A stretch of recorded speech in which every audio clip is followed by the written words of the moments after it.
तुम लोगों ने मुझे नौकरानी समझा हुआ है क्या कि घर का हर काम मैं ही करूं? तुम्हारी माँ ना एक नंबर की कामचोर हो गई है, जो ये सब काम करना ही नहीं चाहती। तुम फिक्र मत करो, मैं अभी जाकर माँ से बात करता हूँ। सुधीर अपनी माँ के कमरे में जाता है। माँ, तुम्हें सपना ने कितनी बार कहा है, जाओ जाकर बर्तन धो दो, तुम इतना से काम नहीं कर सकती क्या? बेटा, अब मेरी उम्र हो गई है और मुझसे ये अब घर के काम और नहीं होते। मेरे घुटनों और कमर में दर्द रहता है। तभी वहां सपना आ जाती है और वो उनकी सारी बातें सुन लेती है। हा, ये बहाने ना जरा कम बनाए करो। मैं अच्छी तरह जानती हूँ आपको, जब आप अपनी सहेलियों के साथ पार्क में घूमने जाते हो तब आपके घुटनों में दर्द नहीं कि कमर और घुटने दुखने लगते हैं। बहू, मैंने सारी उम्र काम ही किया है और तुम्हें इतना ही लगता है तो एक काम वाली रख लो। हाँ, हमारे पास तो जैसे पैसों का पेड़ लगा हुआ है ना, और जब मेरे पास घर में आप हो काम करवाने के लिए तो हम क्यों काम वाली लगवाएं? अब चुपचाप जाकर बर्तन धोइए। बेचारी कौशल्या अपने बेटे और बहू के आगे अकेली पड़ जाती है और न चाहते हुए भी उसे जाकर बर्तन धोने पड़ते हैं। सपना कौशल्या की इकलौती बहू थी, लेकिन फिर भी वो उसके साथ बड़ा बुरा व्यवहार करती थी। अगले दिन, बहू 10 बज गए हैं, नाश्ता बन गया है तो दे दो, मुझे दवाई भी लेनी है। सपना रसोई से चिल्लाती है। हाँ, ला रही हूँ। इस बुढ़िया से ना 2 मिनट का सब्र भी नहीं होता। ये लो नाश्ता। लेकिन बहू, ये तो सिर्फ सूखी रोटी है, सब्जी कहाँ है? इस सूखी रोटी को मैं कैसे खाऊं? आपको ये सूखी रोटी नसीब हो रही है ना, वही काफी है। मैंने सब्जी बनाई थी लेकिन वो सुधीर जी ऑफिस ले गए, और चटनी का तो अभी नाम भी मत लेना। जानती है ना टमाटर क्या भाव चल रहे हैं। बहू, थोड़ी सी चाय ही दे दे, उसी में डुबो कर खा लूंगी। उफ, इस बुढ़िया ने भी नाक में दम कर रखा है। ठीक है, लाती हूँ। 2 रोटी भी चैन से नहीं खाई जा रही इनसे। सपना गुस्से में रसोई में जाती है और चाय बनाती है, लेकिन उसमें पेट खराब होने वाली दवाई मिला देती है। बड़ा शौक है ना बुढ़िया को चाय पीने का। अब ऐसा हाल करूंगी कि दोबारा वो चाय मांगेगी नहीं। सपना अपनी सास को ले जाकर चाय दे देती है, जिसे पीते ही उसके पेट में तेज दर्द होने लगता है। ये मेरे पेट में दर्द क्यों हो रहा है? ये देख सपना मन ही मन मुस्कुराती है, फिर कहती है, लो, इस बुढ़िया का फिर ड्रामा शुरू हो गया।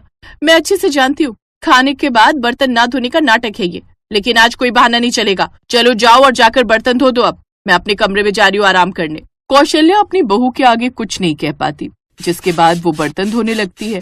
फिर कुछ देर बाद सपना उसे सामान की लिस्ट देते हुए कहती है, अच्छा चलो जाओ और जाकर मनोहर काका की दुकान से राशन ले आओ। लेकिन बहू, मैं अकेले ये सब सामान कैसे लेकर आऊंगी? ऊपर से मेरे पेट में भी दर्द है। ऐसा कर, तू सुधीर को फोन कर दे, वो ऑफिस से आते वक्त ले आएगा।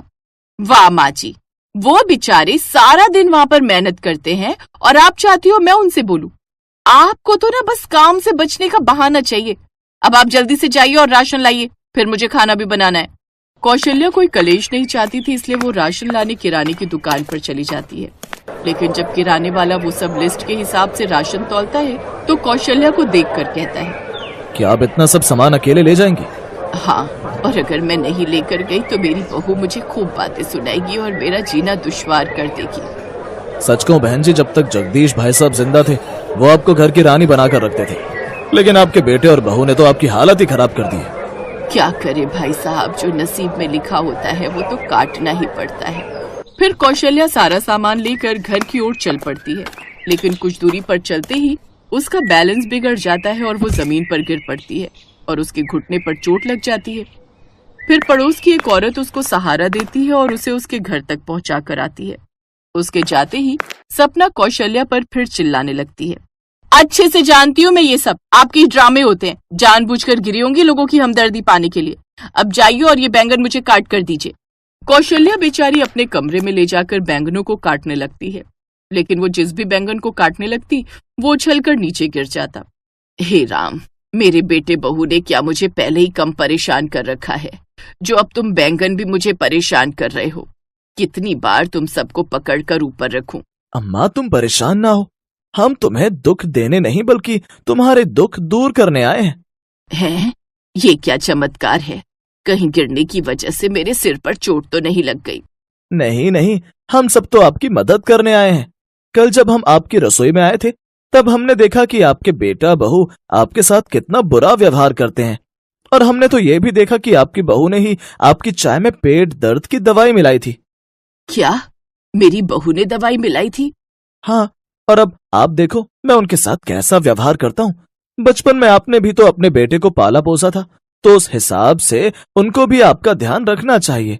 अब हम आपको बताएंगे कि कैसे देखभाल की जाती है। फिर वो बैंगन उन सबको अच्छे से मजा चखाने जाते हैं। चलो भाइयों, अब तुम्हें पता है ना हमें क्या करना है? हाँ हाँ, हम सबको पता है हमें क्या करना है। अब सभी बैंगन अपने अपने हाथ में डंडा लेकर जाते हैं और उन दोनों पति पत्नी की पिटाई करने लगते हैं। अरे ये क्या, ये हमें मार क्यों रहे हैं?